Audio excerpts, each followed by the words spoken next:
Polda Jawa Barat kembali melakukan pemeriksaan kepada Peggy Setiawan siang hari ini. Namun, undangan pemeriksaan yang dikirimkan hanya melalui pesan singkat membuat kuasa hukum menilai pemeriksaan ini terlalu mendadak. Tim kuasa hukum Peggy memutuskan untuk berangkat ke Polda Jawa Barat pada Rabu pagi untuk mendampingi Peggy Setiawan yang menjalani pemeriksaan tambahan di Mapolda Jawa Barat pada pukul 1 siang waktu Indonesia Barat. Kuasa hukum Peggy mencurigai pemeriksaan tambahan dilakukan secara mendadak. Undangan yang pada pemeriksaan sebelumnya berupa undangan resmi dengan kop surat dan stempel Polda, kini hanya melalui pesan singkat beberapa jam sebelum pemeriksaan. Namun pihak kuasa hukum mengaku belum mengetahui rencana isi pemeriksaan tambahan itu. Pemberitahuannya sangat mendadak, ibu juga kan kaget jam 8. Bu, ini harus didampingi Peggy-nya, jam 1 ada pemeriksaan. Ya semua juga kaget karena mereka udah punya agenda masing-masing. Iya. Pemeriksaan apa Bu katanya? Di situnya hanya dikasih tahu bahwa hari ini ada pemeriksaan tambahan buat Peggy, mungkin BAP tambahan. Ini ada apa dadakan sebegini ini, kalau kita misalnya tidak mendampingi juga khawatir kalau misalnya kita membiarkan Peggy diperiksa tanpa pendampingan, tanpa adanya kuasa hukum, kan kita juga khawatir, apalagi kita udah melihat kondisi Sakatatal seperti itu kan.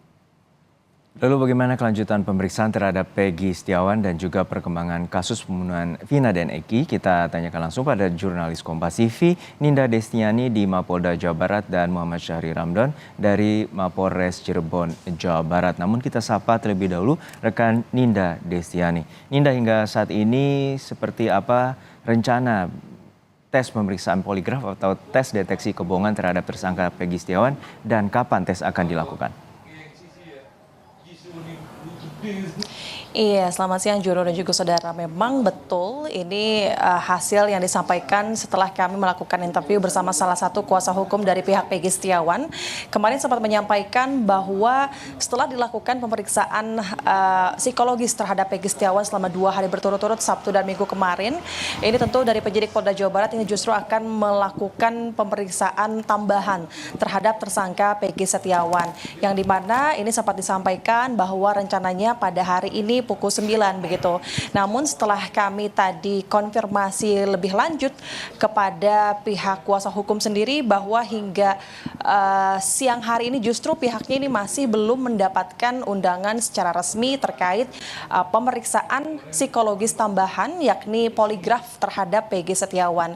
Di mana ini sempat disampaikan oleh kuasa hukum Tony RM, disebutkan bahwa nantinya pemeriksaan psikologis atau poligraf terhadap Peggy Setiawan ini sebagai bentuk upaya dari pihak penyidik untuk menguji bahwasannya apakah jawaban dari Peggy Setiawan ini fakta atau tidak, benar atau tidak, ataupun konsisten atau tidak ya. Dan nantinya ini akan dilakukan, akan dikumpulkan untuk sebagai bukti. Namun hingga siang hari ini kami masih belum melihat adanya kegiatan pemeriksaan maupun kehadiran dari sosok Peggy Setiawan. Jadi kami masih belum melihat adanya pemeriksaan psikologis terhadap, maksud kami pemeriksaan tes poligraf ini terhadap Peggy Setiawan ya, Juno dan juga saudara. Namun informasi terbaru setelah kami konfirmasi lebih lanjut lagi kepada pihak kuasa hukum, ini justru memang dari pihak Polda Jabar sendiri ini justru memberikan undangan melalui pesan singkat secara mendadak kepada tim kuasa hukum, di mana pada hari ini rencananya pukul 1 siang dari pihak Peggy Setiawan ini akan dilakukan pemeriksaan tambahan. Namun dari pihak kuasa hukum sendiri ini masih belum mengetahui apa maksud dari pemeriksaan tambahan tersebut, upayanya seperti apa, sistem maupun konsep dari pemeriksaan tersebut seperti apa, sehingga nanti jam 1 siang ini dari pihak kuasa hukum akan hadir di Polda Jawa Barat untuk kemudian dapat mendampingi pemeriksaan terhadap Peggy Setiawan, Juno dan juga saudara, karena seperti yang kita tahu tadi disampaikan bahwa memang undangan itu bersifat mendadak sehingga ada hal kecurigaan dari pihak kuasa hukum sehingga harus didampingi kepada pemeriksaan Peggy Setiawan. Demikian, Juno. Ya Ninda, untuk saat ini Peggy Setiawan juga telah menjalani tes psikologi dan juga ayah dari Peggy turut menjalani tes tersebut. Lalu apa saja terkait dengan hasil dan apakah telah disampaikan oleh pihak penyidik atau pihak kepolisian dari Polda Jawa Barat? Iya, betul Juno dan juga saudara. Kemarin Sabtu dan Minggu ini lalu dari pihak Pegi Setiawan sempat dilakukan pemeriksaan psikologis selama 2 hari berturut-turut, yang kemudian hal ini sebagai upaya dari pihak penyidik untuk dapat lebih berhati-hati, begitu yang disampaikan, agar tidak ada salah duga begitu.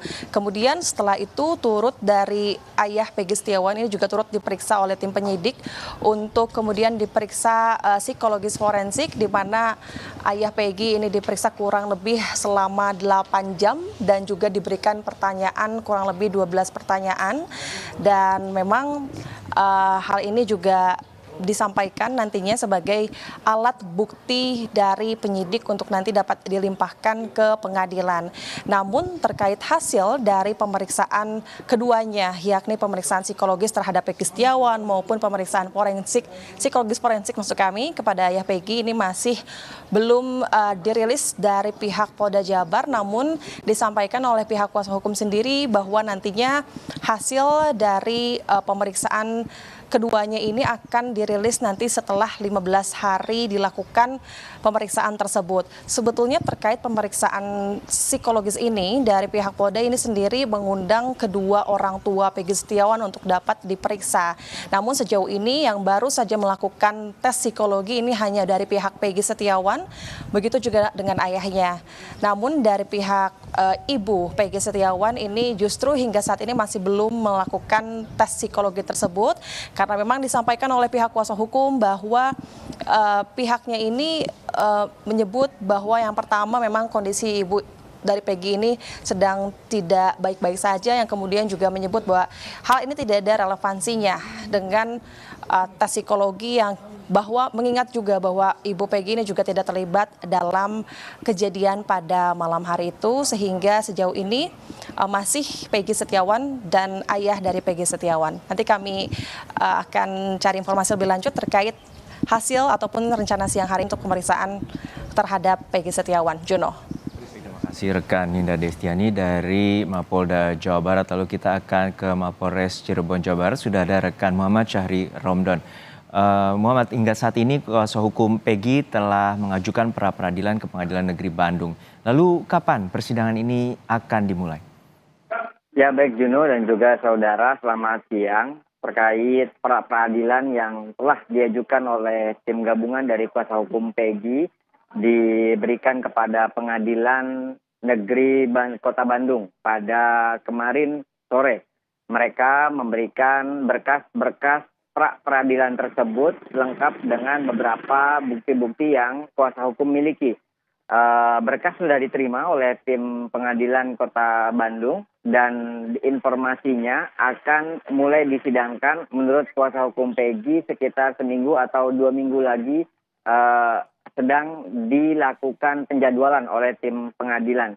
Karena mengingat kuasa hukum ada beberapa yang tinggal di Cirebon dan juga berbarengan dengan Hari Raya Besar Islam, yakni Idul Adha, sehingga informasinya 2 pekan ke depan atau 2 minggu lagi akan mulai dilakukan pra peradilan untuk persidangan Pegi Setiawan. Juno.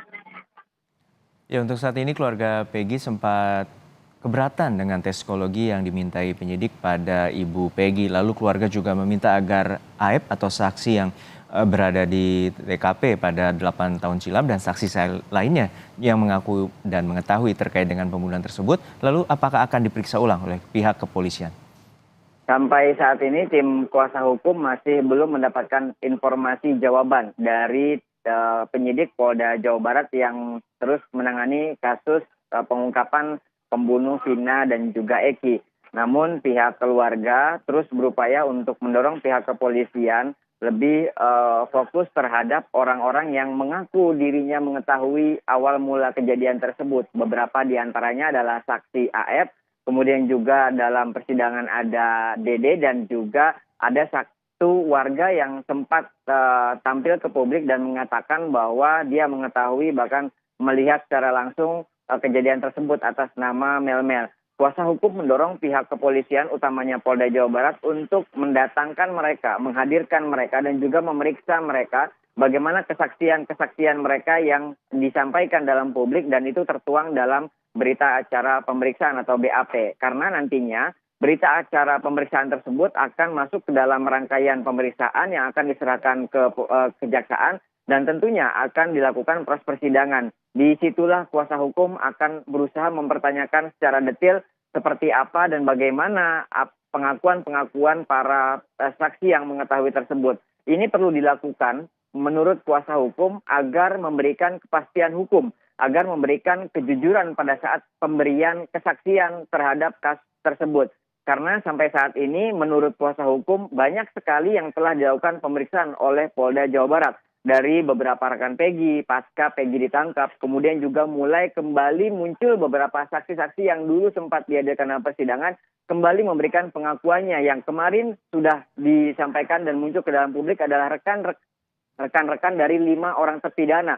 Beberapa di antaranya adalah Pramudia, Teguh, Okta, dan yang kemarin baru dilakukan pemeriksaan di Mapolres Cirebon Kota adalah Ahmad Saifuddin. Keempat orang ini menjadi saksi bahwa di tahun 2016, tepatnya 27 Agustus 2016 lalu, pada jam sore atau pada saat Tina dan Eki ditemukan, mereka sebetulnya berada di rumah Ketua RT Pasren. Sehingga akhirnya mereka memberikan kesaksian ini pada saat ini dengan nyaman, dengan aman, dan dengan sebenar-benarnya. Karena satu hal yang perlu ingin mereka tekankan dalam pemberian kesaksian saat ini adalah pada tahun 2016 lalu, mereka terpaksa memberikan kesaksian tidak sedang bersama 5 terpidana karena berada di bawah tekanan beberapa pihak. Sehingga akhirnya mereka tidak dapat memberikan kesaksian yang sebenar-benarnya baik pada saat DAP ataupun persidangan berlangsung di Pengadilan Negeri Kota Cirebon 2016 atau 2017 lalu. Juno. Baik, kita nantikan bagaimana pengusutan tuntas dan pengungkapan dugaan kejanggalan yang terkait dengan pembunuhan Vina dan Eki 8 tahun silam. Terima kasih jurnalis Kompas TV Muhammad Syahri Ramdan dari Cirebon, Jawa Barat, dan sebelumnya rekan Ninda Destiani dari Mapolda, Jawa Barat.